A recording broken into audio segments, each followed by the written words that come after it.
जिस प्रकार से आम आदमी पार्टी ने शासन चलाया है, जिस प्रकार से हमारे सोल्जर्स का, हमारे जवानों का अपमान किया है, सवाल उठाए हैं हमारे जवानों की वीरता पर, जिस प्रकार से आम आदमी पार्टी ने अलग अलग बयानों से यह सिद्ध किया कि अगर आम आदमी पार्टी आती है तो पता नहीं कल वो रिजर्वेशन भी खत्म कर दे। आपने देखा होगा आम आदमी पार्टी का वो वीडियो जिसमें केजरीवाल जी जिस प्रकार के बयान दे रहे हैं, उससे तो लगता है कि शायद आम आदमी पार्टी इस देश में रिजर्वेशन भी खत्म कर देगी। जो शोषित, वंचित, पीड़ित परिवार है, उन सबका जो अधिकार है उसको भी छीनने की बात कर रही है। जिस प्रकार का उन्होंने मुख्यमंत्री का उम्मीदवार दिया है, क्या आप में से किसी को लगता है कि वो उम्मीदवार इस प्रदेश में कानून व्यवस्था संभाल पाएंगे?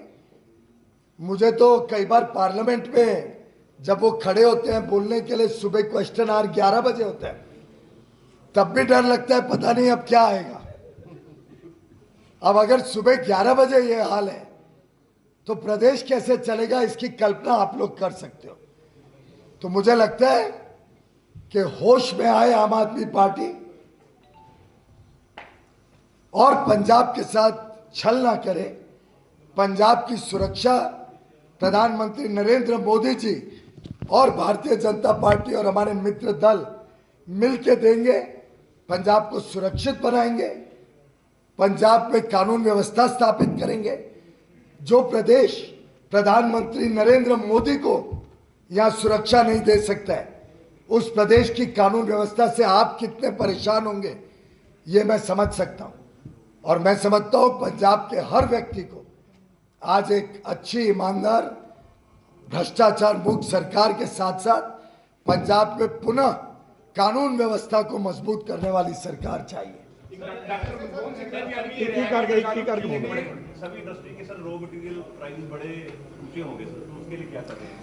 हमने स्टील इंडस्ट्री से बात करके एमएसएमई और एक्सपोर्ट सेक्टर को स्टील इंडस्ट्री कंसेशन पे अपना सामान दे, इसको सुनिश्चित किया। 1 जनवरी से 2,500 से 3,000 रुपये टन एमएसएमई और एक्सपोर्टर्स को सभी बड़े स्टील प्लांट्स ने डिस्काउंट पे स्टील देने का घोषणा की है। इसकी मीटिंग हमने की थी। बाकी अंतर्राष्ट्रीय स्तर पर जो दाम बढ़े हैं, वो एक अंतर्राष्ट्रीय स्तर के दाम का प्रभाव भारत में भी पड़ा है। उसके लिए सरकार ने लगातार कई सारे कदम उठाए, कई सारी चीज़ों के इंपोर्ट ड्यूटीज़ को कम किया, इंपोर्ट को भी सरल किया जिससे पर्याप्त मात्रा में भारत में उपलब्ध हो सके। और दामों पे सरकार की लगातार नज़र है। ये एक अंतर्राष्ट्रीय पोस्ट कोविड फिनोमिना है। मुझे लगता है कुछ दिनों में ये थम जाए। आप जो कह रहे हैं उसके बाद ही 7 से 8 हज़ार रुपये टन बढ़ गए। वो इंटरनेशनल प्राइस है और जो फिनिश प्रोडक्ट हम बना के बाहर बेचते हैं फिर उसके भी दाम उसके हिसाब से कॉरेस्पॉन्डिंगली बढ़ते हैं। डॉक्टर मनमोहन सिंह ने कहा चीन ਵੱਲੋਂ ਹਲੇ ਵੀ ਭਾਰਤ ਦੀ ਜ਼ਮੀਨ ਤੇ ਕਬਜ਼ਾ ਕੀਤਾ ਹੋਇਆ। ਅੱਜ ਉਹਨਾਂ ਨੇ ਬਿਆਨ ਕੀਤਾ ਹੈਗਾ ਕੀ ਕਰ ਰਿਹਾ मोदी सरकार की कर रही है? मुझे लगता है कांग्रेस का जो ट्रैक रिकॉर्ड है वो तो हम सबके सामने है। भारत की जमीन किसके शासन में गई? चाइना के हाथ में। पाक ऑक्युपाइड कश्मीर किसके शासन में भारत से अलग हुआ? कांग्रेस जवाब दे के 1962 में हमारा जो पूरा क्षेत्र गया उसकी जिम्मेदारी किसकी है?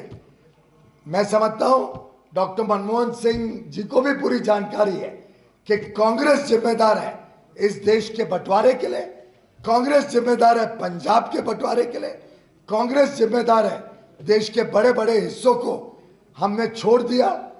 और आज के दिन हमने पार्लियामेंट में भी स्टेटमेंट दिया है, भारत की जमीन पूरी तरीके से सुरक्षित है।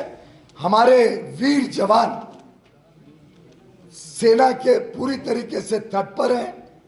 और मैं समझता हूं कि कांग्रेस ने जवाब देना चाहिए और तथ्य सामने लाने चाहिए कि जो वो कह रहे हैं उसके तथ्य क्या है। मैं डॉक्टर मनमोहन सिंह का बहुत इज्जत करता हूं, लेकिन बहुत दुर्भाग्य है कि इतने वरिष्ठ नेता होने के बावजूद 10 वर्ष उनके समय में क्या हुआ उसका भी खुलासा वो करे। हमारी पार्टी ऐसी ओछी नहीं है कि जब देश की सुरक्षा की बात आती है तो हम उनके नाकामियों को बाहर निकालें। नहीं तो कांग्रेस की और डॉक्टर मनमोहन सिंह के समय में जो चाइना के साथ हुआ, जो पाकिस्तान के साथ हुआ, उसकी उनकी नाकामियों को बाहर निकालें तो शर्मिंदगी होगी। पर हम देश के डिफेंस के साथ ऐसा नहीं करना चाहते। मुझे लगता है हमारे वीर भारत की सीमाओं को सुरक्षा करने के लिए पूरे तत्पर है और भारत की एकता और अखंडता को कभी आंच नहीं आने देंगे। आप सबको अनुभव है, और ये सिर्फ पंजाब नहीं पूरे देश का और केंद्र का भी अनुभव है कि कांग्रेस में मुखौटा होता है जो सरकार चलाता है, और सरकार चलती है एक परिवार के नाम पे। वो परिवार तय करता है क्या करना। आप बताइए, सरदार मनमोहन सिंह का जो इंसल्ट राहुल गांधी ने किया था, इससे बड़ा इंसल्ट क्या हो सकता है। मेरी तो सहानुभूति है सरदार अमरिंदर सिंह जी के साथ, जिन्होंने, और कैप्टन अमरिंदर सिंह ने देश के लिए काम किया, सेवाएं की, लेकिन क्या दुर्गति रही होगी, कितनी मुश्किल रही होगी यहाँ सरकार चलाना, जो वो कांग्रेस अध्यक्षा को बता रहे हैं कि उनका मंत्री सैंड माइनिंग के माफिया को चला रहे हैं और कांग्रेस अध्यक्षा उनको कार्रवाई करने नहीं देती। उन्होंने खुलासा किया है और मैं समझता हूं राहुल गांधी ने केंद्र सरकार की कैबिनेट का पास किया हुआ निर्णय जो मीडिया के सामने फाड़ के सरदार मनमोहन सिंह का अपमान किया, मेरी तो आज तक जहन में ये नहीं आया कि सरदार मनमोहन सिंह ने ऐसा अपमान सहा क्यों।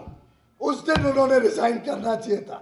उस दिन एक सरदार की इज्जत के लिए, पंजाब की इज्जत के लिए सरदार मनमोहन सिंह ने उस दिन रिजाइन करना था, जिस दिन एक, उनको तो युवा नेता कहते हैं राहुल गांधी को, तब तो वो कांग्रेस के अध्यक्ष भी नहीं थे। एक कांग्रेस पार्टी का सदस्य केंद्र कैबिनेट के पास किए हुए निर्णय को सरदार मनमोहन सिंह प्राइम मिनिस्टर होते ऐसे प्रेस में फाड़ के चिथड़े करे, ये है कांग्रेस की मानसिकता जो भाजपा में नहीं है। भाजपा का एक एक मुख्यमंत्री एक अच्छी सरकार देता है, अच्छा शासन देता है, और दोनों केंद्र और राज्य मिलके सुशासन, भ्रष्टाचार मुक्त जनता की सेवा करती है। कि चन्नी जी के विरोध में, कि चन्नी जी ने गलत कहा, निंदा की थी आपने। अभी चन्नी जी का एक स्टेटमेंट आ रही है, वो कह रहे हैं कि मेरे बयान को तोड़ा मरोड़ा जा रहा है और इसके ऊपर गंदी राजनीति। आप लोग के सामने है वो बयान, मैंने तो कुछ तोड़ा मरोड़ा नहीं है। चाहिए तो फिर आपके सामने प्ले कर देता हूँ। बयान तो हम सभी ने सुना है, मेरी बात नहीं है, हम सबने बयान सुना है। तो तोड़ मरोड़ा किसने है? अगर मीडिया ने चलाया वो, तो अगर मीडिया ने उसको तोड़ मरोड़ा है तो जरा वो बताएं किसने किया है। गंदी राजनीति नहीं करनी चाहिए। तो वो राजनीति अच्छी थी कि यूपी, बिहार और दिल्ली के लोगों को ऐसा अपमानित करना, देश को बांटना। आज लुधियाना में, मंडी गोविंदगढ़ से आ रहा हूं, मंडी गोविंदगढ़ में, जलंधर में, पठानकोट में कोई इलाका नहीं है, शायद कोई खेत नहीं होगा जहां कोई ना कोई बिहार या यूपी का भाई यहाँ पे सेवा ना दे रहा हो। तो क्या हम सबको यहाँ से भगाने वाले हैं? कैसे चलेगी पंजाब की अर्थव्यवस्था? तो हमने पूरी निंदा की है और मैं समझता हूँ पंजाब के लोगों ने कांग्रेस और आम आदमी पार्टी दोनों से डरना चाहिए। पंजाब की सुरक्षा, पंजाब में एक ईमानदार व्यवस्था, पंजाब का विकास अब आपके हवाले है। जैसे कहते हैं अब वतन आपके हवाले मित्रों। Thank you. All world open challenge 17 time gold medalist मियां रफीक मोहम्मद, पंडित, मौलवी, बेगम, तांत्रिक, इन चोरा ठग्गा तो सावधान। स्पेशलिस्ट वशीकरण, सट्टा नंबर, लव मैरिज, पति पत्नी च अनबन, विदेश च पक्का होना, कारोबार दा ना चलना, सिर्फ 31 घंटिया विच समाधान। फ्री फ्री फ्री मियां रफीक मोहम्मद। मोबाइल 84 374 94 647, 84 374 94 648।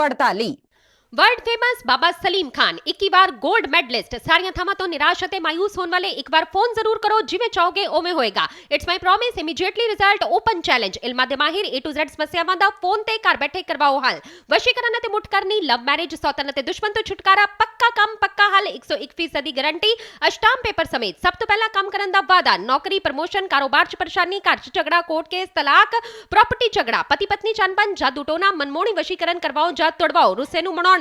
ਹੁਣੇ ਕਾਲ ਕਰੋ ਬਾਬਾ ਸਲੀਮ ਖਾਨ 98 199 37 467।